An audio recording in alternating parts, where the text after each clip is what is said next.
आपकी तालियों में दावत देती हूँ स्टेज पे आने की समिया असलम को। नज़म का उन्वान है रास्ता।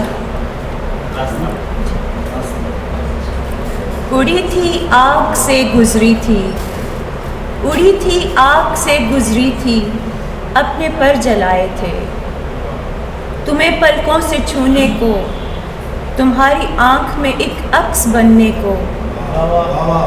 कई सदियों को बीता था, कई सदियों को बीता था, कई सांसों को बेचा था, कई शामें जलाई थीं, कई सूरज के टुकड़ों को समेटा था, हटाया था बुझाया था, कई चांदों से रुक रुक कर तुम्हारे घर का पूछा था।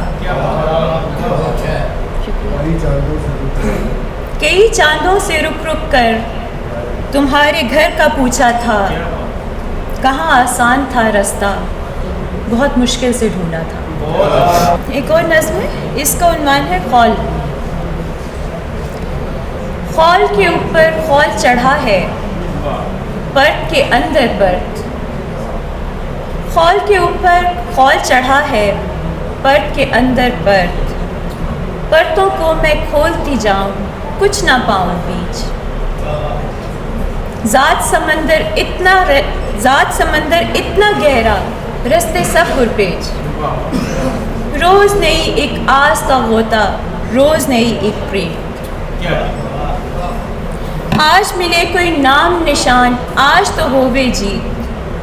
हर दिन एक नए खौल को देखूं, हर दिन एक नई रीत। छोड़ दूं खुद को या फिर खोजूं, यार मिले ना प्रीत।